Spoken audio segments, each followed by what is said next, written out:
Apreciados colegas, ¿cómo están? Acabo de revisar la sentencia 2006-18-EP/24 sobre la cual me han pedido algunos comentarios y me gustaría compartirles algunas observaciones que tengo. En lo fundamental, sobre el párrafo 42 de la sentencia que dice: con este antecedente, esta Corte identifica una nueva excepción a partir del presente caso, cuando se impugnan actos administrativos sobre conflictos laborales entre el Estado y sus servidoras y servidores públicos, como por ejemplo la terminación de contratos de servicios ocasionales, finalización de nombramientos provisionales, homologación salarial, supresión de partidas, liquidación, entre otras. El conocimiento del caso corresponde por regla general a la jurisdicción de lo contencioso administrativo. Bueno, como observamos en este párrafo, la Corte Constitucional está haciendo una referencia a una excepción, es decir, está creando una excepción a una regla. ¿Cuál es la regla? Sería la primera pregunta.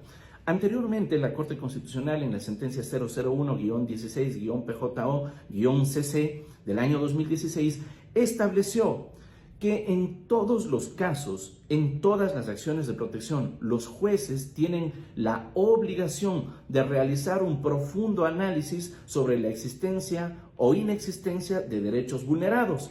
Y solamente en el caso de determinar de que no existen derechos vulnerados, entonces le corresponde al juez establecer cuál es la vía idónea, en este caso, cuál es la vía ordinaria a seguir para que se puedan proteger esos derechos que se reclamaron en la acción de protección.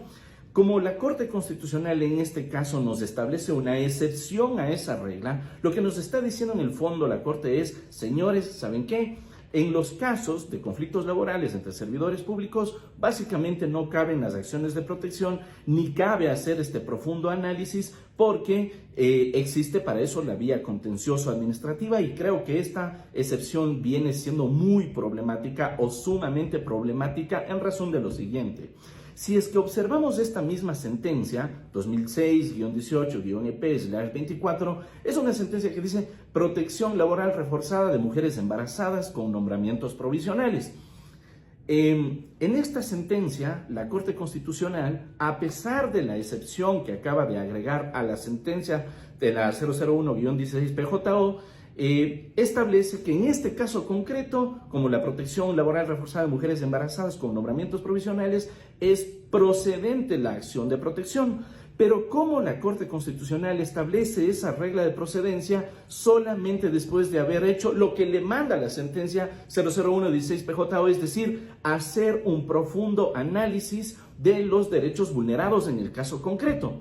Entonces, por eso me parece peligrosa esta regla, porque interpretada de una forma restrictiva, efectivamente lo que va a hacer es perjudicar el derecho de la tutela judicial efectiva, y por conducto de este derecho, pues la tutela en general de los derechos constitucionales de los servidores públicos que hayan sido violentados por las instituciones públicas en las que trabajan.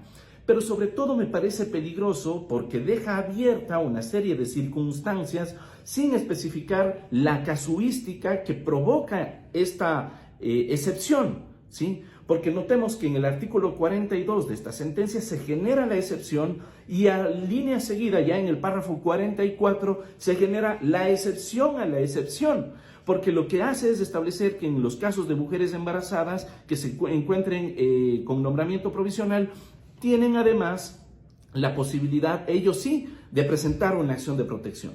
Entonces, la lógica detrás del desarrollo de la jurisprudencia constitucional es que para casos puntuales como este, mujeres embarazadas con nombramientos provisionales puedan irse aclarando los escenarios en los cuales sí es procedente la acción de protección y en los cuales no lo es. Pero establecer como regla general un principio, ¿no es cierto?, impediría que los mismos jueces constitucionales de instancia que conozcan acciones de protección de servidores públicos que proponen garantías en contra de las instituciones, pues entonces tengan un resultado como el que dio la Corte Constitucional en esta misma sentencia. Esa es mi primera observación sobre este tema, y voy entonces, por razón del tiempo, a continuar con algunas otras. Bien, continuando con este análisis, les decía, Es peligrosa esta regla porque en principio esto podría provocar de plano que los jueces inadmitan las acciones de protección porque, ojo, es una excepción a la 001-16-PJO-CC. Es decir, se vienen una serie de inadmisiones de las acciones de protección sin haber realizado el profundo análisis al que manda la sentencia. Es que de eso se trata la excepción a la regla, ¿no? Ahora, ¿cuál es la regla? Realizar un profundo análisis para saber si es que hay o no derechos vulnerados. Y es en el marco de esa regla donde me parece pertinente que la Corte pudo haber realizado algunas precisiones a los escenarios que aquí propone. Por ejemplo, dice, cuando se impugnan actos administrativos sobre conflictos laborales entre el Estado y servidores públicos. Primera cuestión, la misma Corte Constitucional en varias sentencias ha establecido que la naturaleza del acto no determina la vía. Es decir, no porque el acto sea administrativo, necesariamente la vía va a ser la contenciosa administrativa, porque eventualmente los actos administrativos pueden provocar vulneración de derechos y consecuentemente la vía idónea y eficaz para la tutela de derechos y su consecuente reparación es la acción de protección. Entonces, me parece que establecer una regla que diga que los actos administrativos, ¿no es cierto?, sobre conflictos entre servidores públicos y las instituciones estatales, de plano no se llevan mediante acción de protección, sino mediante la jurisdicción contenciosa administrativa, es una regla bastante amplia que de alguna forma viene a impedir el acceso a la justicia y por lo mismo viene también a contradecir una serie de sentencias, una serie de decisiones que ya ha adoptado la Corte Constitucional en el sentido de que los actos administrativos, no por su naturaleza de ser un acto administrativo, van a determinar la vía. Aquí les voy a dejar un listado de algunas sentencias en donde la Corte Constitucional ha ratificado estos criterios y obviamente aquí viene a poner en tela de duda, así que provoca tremenda inseguridad jurídica. Pero lo que es más, la propia Constitución en el artículo 88 establece que la acción de protección procede en contra de actos u omisiones que provoquen vulneración de derechos. ¿A qué se refiere entonces con actos? Sino a las actuaciones administrativas en el caso de, obviamente, las actuaciones que provienen del Estado, ¿no es cierto? Entonces, ahí hay una regla muy peligrosa que no debe de ser interpretada en un sentido restrictivo porque si no vamos a comenzar a sacrificar la tutela judicial efectiva por una errónea interpretación de los precedentes de la Corte. Hasta aquí la segunda parte sobre lo relacionado con los actos. Vamos luego a seguir analizando. Bien, continuando con este análisis, decíamos entonces que en el párrafo 42 dice que no cabe o que la regla general no es la acción de protección, sino la jurisdicción contenciosa administrativa cuando se impugnen actos administrativos. Dice sobre conflictos laborales entre el Estado y sus servidoras y servidores públicos y empieza a ejemplificar, ¿no? Dice, por ejemplo, la terminación de contratos de servicios ocasionales. Vamos con ese asunto, terminación de contratos de servicios ocasionales. Aquí es importante y hubiera sido mejor que la Corte Constitucional pueda, a partir de las instituciones del derecho procesal constitucional, ir aclarando, ¿no es cierto?, en qué circunstancias realmente hay una afectación de derechos cuando se terminan los contratos de servicios ocasionales, como por ejemplo la situación de las mujeres embarazadas, como es el mismo caso que se propone en esta sentencia, o en el caso de las personas con discapacidad que tienen una protección laboral reforzada. O en general en otros casos en donde también la Corte Constitucional ha sido enfática en señalar, por ejemplo, que la renovación sucesiva de los contratos de servicios ocasionales es una situación que provoca la precarización de la relación laboral y consecuentemente estamos frente a una dimensión constitucional de la relación laboral entre el servidor público y la institución estatal. Entonces, en esos casos en donde hay una dimensión constitucional, no le podemos, o mejor dicho, aplicar esta regla como una regla general para evitar el tratamiento de esos casos en donde efectivamente hay derechos vulnerados, se constituye una regla muy peligrosa. Nada más en el primer ejemplo. Sigamos viendo los demás en otros videos.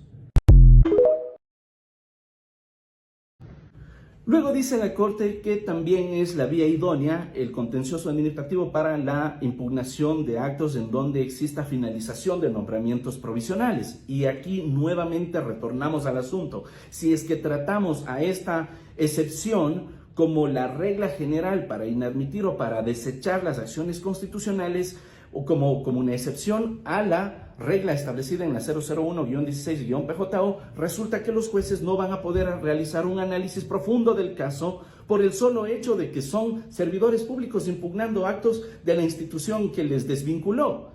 Y eso es muy peligroso porque si es que ese es el punto de partida, constituye un filtro, ¿no es cierto?, constituye un escudo que impida a los jueces constitucionales verificar si es que el servidor está o no en circunstancias que merezcan especial protección, como ocurre con el mismo caso de la sentencia 2006-18-EP del año 2024, en donde se protege a una mujer en estado de gestación, ¿no es cierto?, una mujer embarazada, con nombramiento provisional. ¿Qué pasaría, por ejemplo, si es que esa mujer no tiene un nombramiento provisional?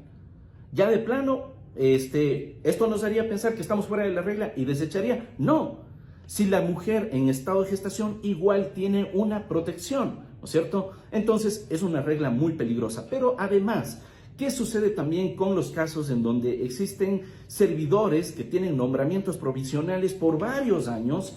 ¿No es cierto? Que existen servidores en donde inclusive no se les ha aplicado las disposiciones transitorias 11ª o la 14ª de la Ley Orgánica del Servicio Público, disposiciones que, dicho sea de paso, han sido también tuteladas por la misma Corte Constitucional, en la medida de que en la justicia constitucional se ha desechado esas acciones y la Corte luego ha tutelado esos derechos porque efectivamente hay una dimensión constitucional que le permiten al servidor público acceder al servicio público y sobre todo tener seguridad jurídica de que no va a ser desvinculado sino hasta que llegue el ganador del concurso de méritos y oposición respectivo. Eso no es a situación una cuestión propia de una dimensión constitucional, porque si es que no lo es, entonces ¿por qué la Corte ha aceptado casos como ese? Y si es que no lo es, entonces ¿por qué la Corte también en otras sentencias, sobre todo en acciones de incumplimiento, y aquí les dejo un listado de todas las acciones de incumplimiento que la Corte Constitucional ha aceptado, ¿no es cierto?, ordenando el reintegro al cargo de esos servidores con nombramientos provisionales, disponiendo que permanezcan en el cargo hasta que llegue el ganador del concurso de méritos y oposición respectivo. Porque si es que las cosas no son así, y si es que no es la acción de protección la vía, porque eventualmente se estaría desnaturalizando, entonces porque la Corte Constitucional no ha declarado la desnaturalización de las garantías y consecuentemente la inejecutabilidad de las sentencias que han llegado a su conocimiento por conducto de la acción de incumplimiento. Entonces, aquí me parece que la Corte Constitucional tiene que ser, sobre todo, coherente con su propia línea jurisprudencial, porque de otra manera lo que está haciendo, insisto, es restringir y sacrificar el ejercicio de los derechos y sobre todo el acceso a la justicia, a la tutela judicial efectiva de las personas que generalmente se ven perjudicadas por el Estado. Y más adelante vamos a hacer algunas precisiones también sobre cuál es la situación de estos servidores luego de que son desvinculados del Estado. Entonces, me parece que esta regla, no debe de ser empleada, o esta excepción a la sentencia 001-16-PJO no puede ser en realidad empleada como una regla general para inadmitir ni para declarar la improcedencia sin que previamente se aplique lo que dice la regla general de la sentencia 001-16-PJO, que es realizar un profundo análisis sobre la existencia de derechos vulnerados, porque de otra manera vamos a comenzar a sacrificar justicia. Observen nada más las estadísticas. Hay un libro sobre la acción de protección que escribió Marco Navas y Claudia Storini, ¿no es cierto?, con estadísticas, que es un libro antes de la sentencia que generó la regla de que debe haber un profundo análisis, en donde el alto índice de inadmisiones obviamente provocaba el sacrificio de los derechos por falta de tutela judicial efectiva, en la medida que los jueces simplemente decían, bueno, este es un asunto del contencioso administrativo, yo aquí no resuelvo nada, y me parece que eso es muy peligroso y que todavía es más reprochable, dado que proviene del máximo órgano de administración de justicia constitucional, que es el llamado a proteger la Constitución, pero también los derechos fundamentales. Si no, revisen el artículo 1 de la Ley de Garantías Jurisdiccionales y también el 436 de la Constitución. Otro de los escenarios que propone la Corte Constitucional en el párrafo 42 dice homologación salarial. Bueno, sobre esta parte yo realmente estoy de acuerdo, pero me parece importante que, insisto, cada una de estas reglas se puedan ir dando en razón de las circunstancias de los casos concretos. Porque si es que observamos lo que es una homologación salarial, en el fondo tiene razón la Corte en decir, mira, no cabe la homologación salarial al reclamarse mediante acción de protección. Eso es algo que inclusive lo ponemos como ejemplo con nuestros estudiantes para aclarar la diferencia entre pretensiones y medidas de reparación integral, y también la diferencia entre declarar la vulneración de un derecho con la declaratoria de un derecho. Vamos a poner, de hecho, algunos ejemplos nada más para que se entienda. En el caso de la homologación salarial, por ejemplo, existen normas que dicen, a ver, si es que usted cumple determinado perfil, si es que usted tiene ciertos años de experiencia, si es que usted ha logrado puntajes favorables en su cargo, ¿no es cierto?, entonces va a tener la posibilidad de mejorar su salario, de que su salario en razón de su perfil ya no es el que le corresponde actualmente, sino debe de ser mejorado, ¿sí? En el fondo, ¿qué hay detrás de eso? Hay una legítima expectativa, porque ese servidor dice, bueno, yo aspiro a tener un mejor salario y consecuentemente, solo si es que la institución pública verifica de que cumplo con esos requisitos, me van a otorgar ese mejor salario. Es decir, hay una legítima expectativa y no hay un derecho ahí. Y obviamente, como no hay un derecho, no se lo puede reclamar mediante acción de protección, porque si es que lo hacemos de esa forma, lo que se estaría pretendiendo es la declaratoria de un derecho, y para eso hay una negativa, digamos, hay una causal expresa de improcedencia en la Ley de Garantías Jurisdiccionales. Me parece que es el artículo 42, numeral 5, ¿no es cierto? No se pueden declarar derechos a través de la acción de protección. Si es que usted no tiene un derecho, no puede esperar a través de la acción de protección que le otorguen ese derecho que no tiene, ¿sí? Pero lo que sí se puede hacer en la acción de protección es tutelar derechos que yo ya tengo, es decir, derechos fundamentales, derechos adquiridos o derechos innominados.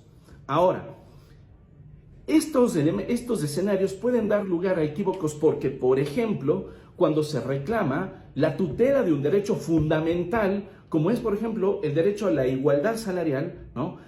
Hay un derecho que dice, a trabajo de igual valor corresponde igual remuneración. Ese es un derecho fundamental, por ejemplo.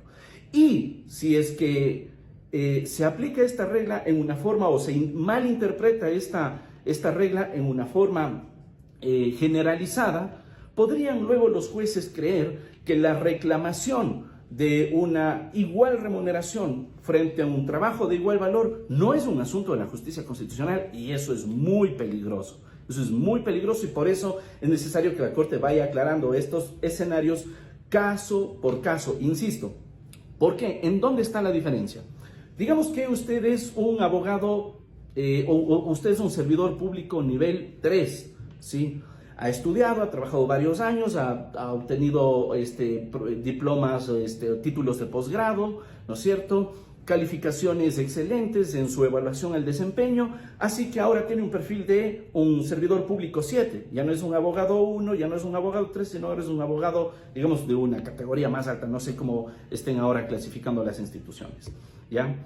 Y si es que la homologación implica esa aspiración que usted tiene de llegar allá, pero el artículo 326, numeral 2, me parece, o numeral 4, que establece que al trabajo de igual valor corresponde igual remuneración, hace que por más que usted sea abogado 1, abogado 2, servidor público 1, servidor público 3, lo que sea, si es que cumple las funciones y trabajo, es decir, el trabajo de igual valor, ¿no es cierto?, de un servidor público 7, le tienen que reconocer por ese trabajo de igual valor, y si es que no le pagan por las funciones que efectivamente desempeña, le están vulnerando ese derecho a recibir una igual compensación por ese trabajo de igual valor. Y esa reclamación se la plantea a través de la vía constitucional y no a través de la vía contenciosa administrativa. Así que, una vez más, esta regla podría ser peligrosa porque podrían presentarse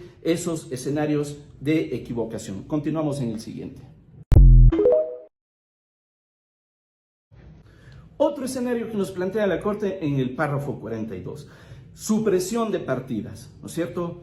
No cabe acción de protección por supresión de partidas en teoría. ¿Y por qué digo en teoría? Porque aquí dice siempre tiene que irse al contencioso administrativo. Ahora, la misma Corte Constitucional ha establecido qué sucede en los casos de supresión de partidas, por ejemplo, de personas con discapacidad. No cabe supresión de partidas de personas con discapacidad y consecuentemente la vía de reclamación no va a ser pues el contencioso administrativo, sino la vía constitucional. Es por eso, señores, que es importante, como les decía en el video anterior, hacer una diferencia entre pretensiones y medidas de reparación integral. Normalmente, cuando se reclama supresión de partidas, por ejemplo, en la vía contenciosa administrativa, vamos a discutir si se tenía o no que suprimir la partida. Y esa discusión obviamente no la podemos llevar a la vía constitucional.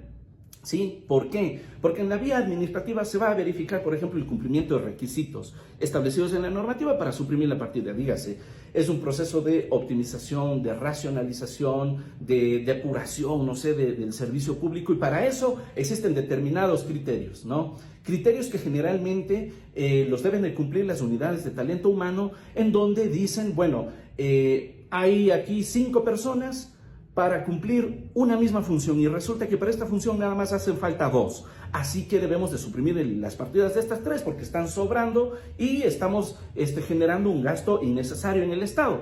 Esa lógica es la que se discute en el contencioso administrativo, pues. No le vamos a poner al juez constitucional a ver si es que en realidad se cumplen o no se cumplen los requisitos establecidos en la normativa y a ver si es que entonces era o no necesaria la racionalización o la optimización, es decir, para que analice los principios que rigen la administración pública.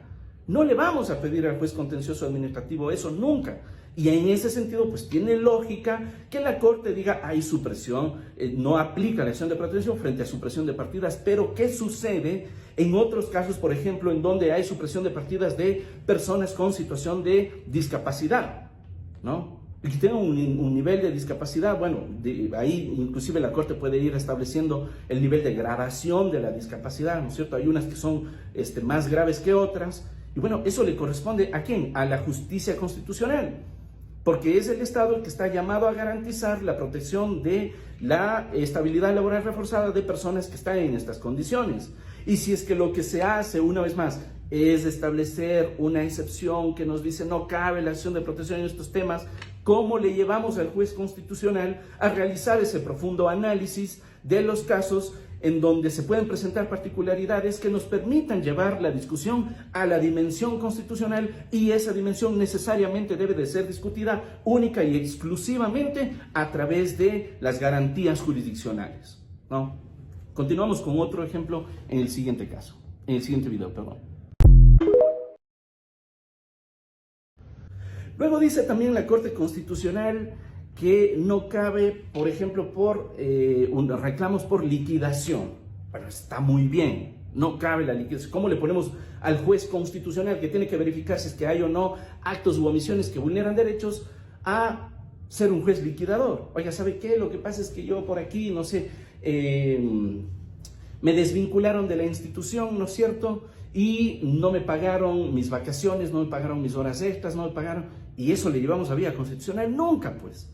O sea, ahí tiene sentido lo que nos dice la Corte Constitucional, pero si es que esto es interpretado de una forma tan generalizada, así como lo propone la Corte, y como veo que de hecho hay algunos colegas que ya están diciendo, vea, aquí ya se acabó el asunto de las garantías de los servidores públicos, podría llevarnos a un error, sobre todo por el desconocimiento de las instituciones del derecho procesal constitucional. Porque vean, a mí me ha pasado en muchas audiencias, ¿no es cierto?, que nosotros en las demandas decimos, miren, estas son las pretensiones y estas son las medidas de reparación. Es decir, hay una distinción entre pretensiones y medidas de reparación. Normalmente, estas medidas de reparación suelen ser medidas de reparación de orden económico, ¿sí? De hecho, la misma Corte Constitucional en la sentencia 2006-18-EP del año 2024 ordena reparaciones económicas, que se manden a pagar las remuneraciones dejadas de percibir por esta servidora que fue desvinculada a pesar de tener un nombramiento provisional mientras se encontraba en estado de gestación. ¿Hay o no hay una reparación económica? Claro que la hay. Y es una reparación económica que naturalmente existe porque una de las instituciones que fundamentan la existencia del derecho procesal constitucional es el derecho internacional de los derechos humanos, de donde nacen o de donde se influye, digamos así, la existencia de las medidas de reparación integral. Y dentro de las medidas de reparación integral, naturalmente, está la compensación. Por eso tenemos inclusive un artículo 19 de la Ley de Garantías que nos establece hasta un procedimiento sobre cómo se debe de proceder con la compensación, y además la misma Corte Constitucional ha venido regulando esto en los últimos 15 años de jurisprudencia constitucional. Entonces, ¿qué pasa? ¿Qué es lo que pasa normalmente? Y esto les cuento porque entiendo que nuestros señores jueces, no sé cuántos de ellos se dedicaron a litigar antes de llegar a la Corte Constitucional, pero lo que normalmente pasa en los tribunales es que se confunden las medidas de reparación integral con las pretensiones.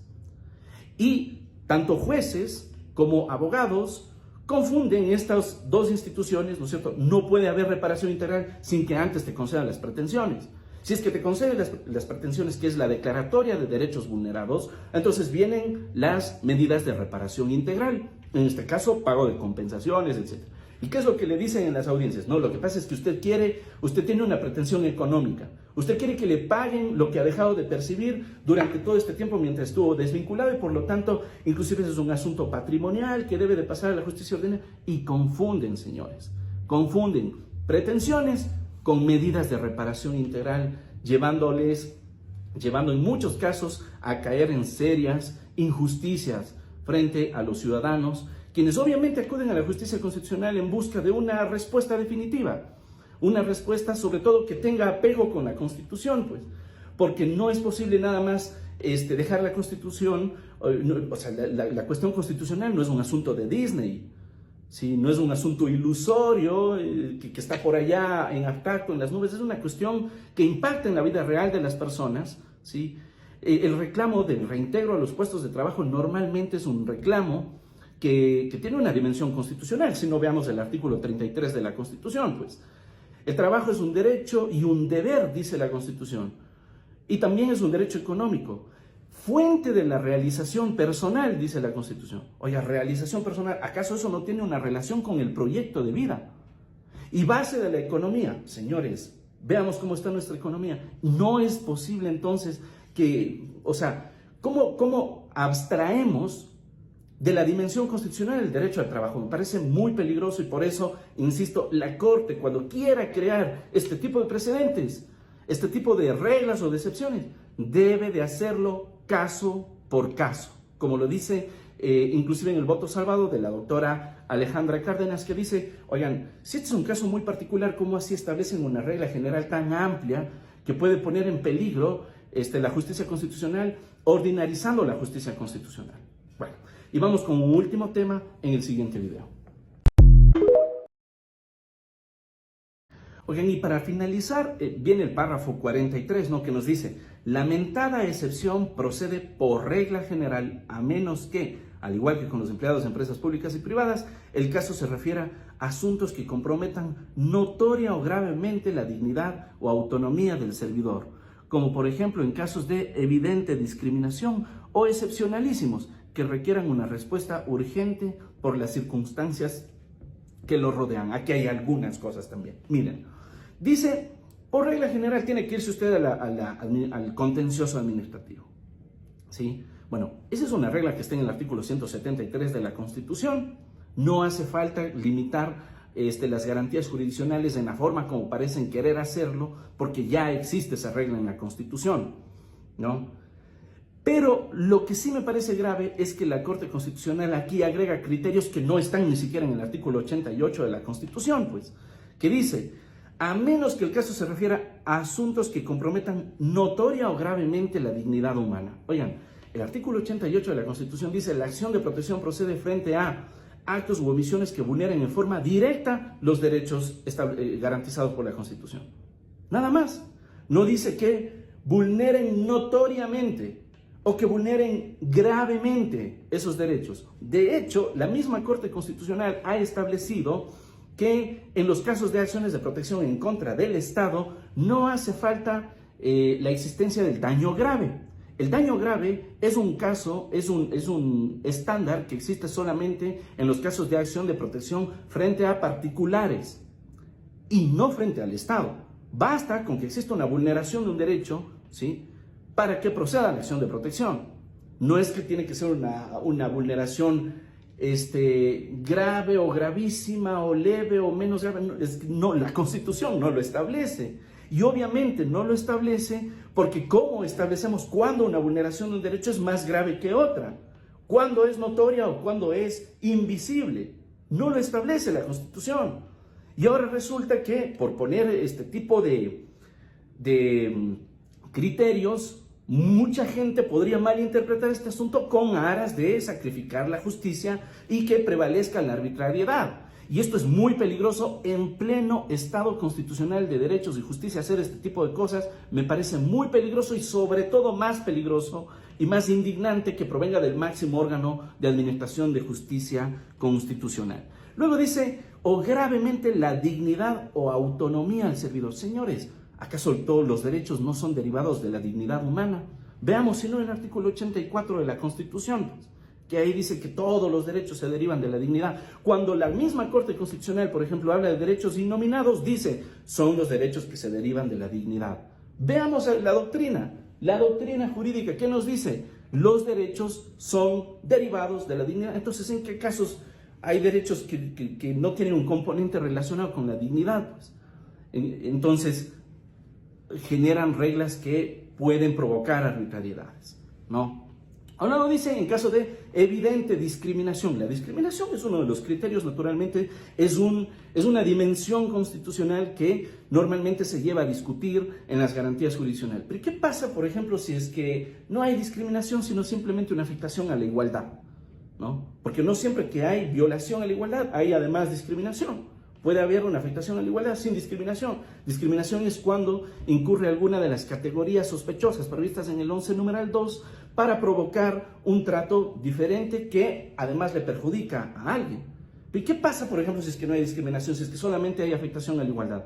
¿Acaso la igualdad formal y material no tiene una dimensión constitucional como para que solamente se haya dado preferencia a la discriminación? ¿Qué pasa, por ejemplo, si es que me afectan la libertad? Bueno, supongo que a eso se referían cuando dice autonomía del servidor. ¿Qué pasa si es que me afectan otras dimensiones constitucionales de mis derechos? ¿O solamente prevalece aquí la discriminación frente al resto de derechos? ¿Acaso la Constitución no establece que todos los derechos son interdependientes y de igual jerarquía? ¿No? Y finalmente dice, excepcionalísimas que requieren una respuesta urgente por las circunstancias que lo rodean. Señores, ¿y acaso no se ha establecido que la acción de protección es imprescriptible? Y por lo tanto, este requisito de urgencia, de inminencia, que es propio de las medidas cautelares, ¿por qué le vamos a aplicar a la acción de protección? Hay muchas inquietudes y esto nos puede, como hemos visto, nos puede llevar a serias malinterpretaciones que puedan vulnerar los derechos. Los leo en sus comentarios.